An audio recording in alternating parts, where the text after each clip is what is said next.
Bienvenidas y bienvenidos. Hoy vamos a meternos de lleno en los primeros meses de la Operación Barbarroja, esa invasión alemana a la Unión Soviética, junio del 41. Exacto. Y lo haremos usando testimonios muy directos, ¿no? Cartas, diarios, de gente común, soldados y civiles de ambos lados.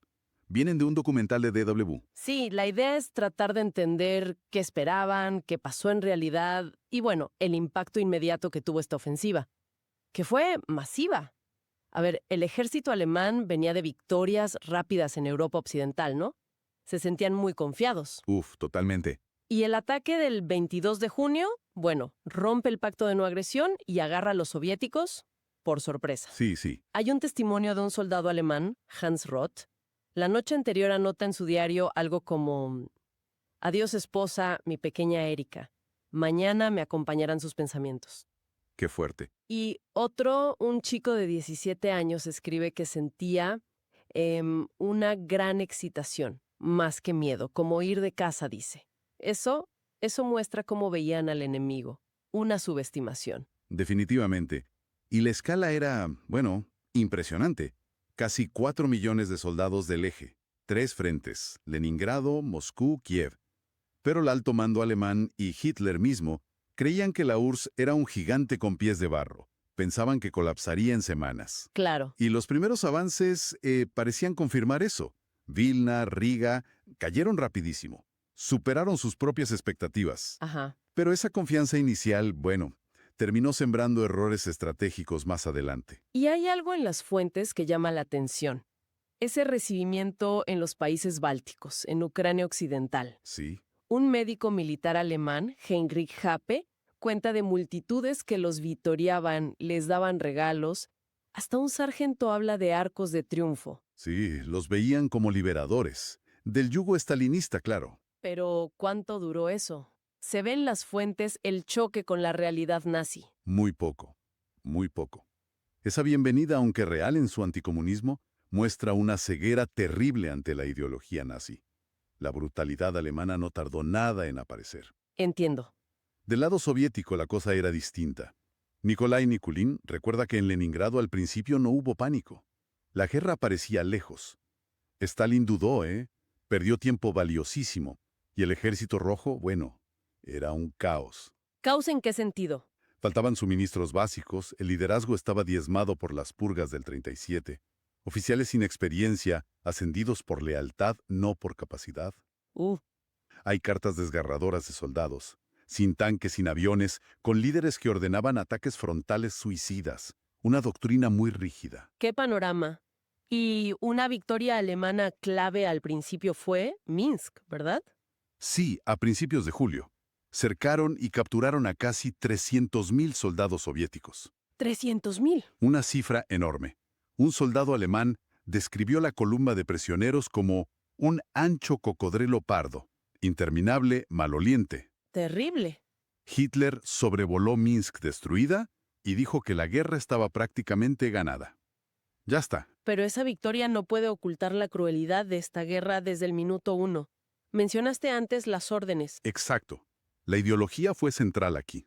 La propaganda nazi hablaba del contubernio judeo-bolchevique, y eso se tradujo en órdenes criminales. La orden de los comisarios, por ejemplo. Ejecutar a los oficiales políticos soviéticos, no tomar los prisioneros. O sea, crímenes de guerra desde el vamos. Directamente. Y peor aún, los Einsatzgruppen, esos escuadrones de exterminio móviles. Ajá. Operaban detrás del frente, con apoyo del ejército regular y milicias locales. Empezaron masacres sistemáticas de judíos casi inmediatamente. En la primera semana ya habían matado unos 30.000. Y muchas víctimas, trágicamente, no tenían ni idea de lo que les esperaba. ¡Qué horror! Frente a eso, ¿cómo reacciona el lado soviético? ¿Cómo se organizan? Tardó, pero llegó la respuesta. El 3 de julio, Stalin habla por radio. Y es clave esto. No habla como líder comunista. Ah, ¿no? ¿Cómo entonces? Apela al nacionalismo ruso. Los llama hermanos y hermanas. Invoca la Gran Guerra Patria. Ah, claro. Un cambio de tono total. Sí, y ese discurso caló hondo. Incluso en gente que había sido perseguida por el régimen, como un joven llamado Josh Efron, que lo menciona. La propaganda se volcó a glorificar la resistencia, al soldado al trabajador en la retaguardia. Y esa resistencia, aunque empezó caótica, se empezó a notar, ¿no? Sí, para fines de julio, el Ejército Rojo, pagando un precio humano altísimo, empieza a frenar el avance. Sorprenden a los alemanes. Goebbels lo anota en su diario. Mira vos. El general Heinichi escribe sobre una guerra que va a ser más larga y brutal de lo esperado.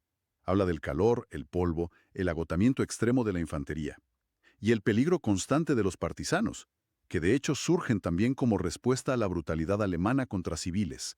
Brutalidad amparada por órdenes que daban. Bueno, carta blanca. Pero el terror no era solo alemán. Mencionaste la Orden 270 soviética. Exacto. Castigaba como traidores a los que se rendían. Y afectaba a sus familias también. Te forzaba a luchar hasta la muerte. Una presión terrible. Luego, en agosto, Hitler toma esa decisión controversial, desviar fuerzas del centro de Moscú hacia Ucrania. Sí, contra la opinión de muchos de sus generales. Buscaba recursos y un golpe sorpresa en el sur. ¿Y funcionó? Bueno, tácticamente, a corto plazo, sí. A mediados de septiembre, logran otro cerco enorme cerca de Kiev. Capturan a unos 600.000 soldados soviéticos esta vez. 600.000. Es una barbaridad. Una cifra descomunal. Kiev cae el 19 de septiembre. Y poco después empiezan unas explosiones en la ciudad. Minas que había dejado el Ejército Rojo al retirarse. Y los alemanes usan eso como excusa. Como pretexto, exacto. Para lo que vino después. Babi Yar. Contanos sobre eso. El 29 de septiembre, ordenan a todos los judíos de Kiev reunirse, supuestamente para un traslado. Una mujer, Irina Joroshova, describe esa marcha. Ominosa. Ajá.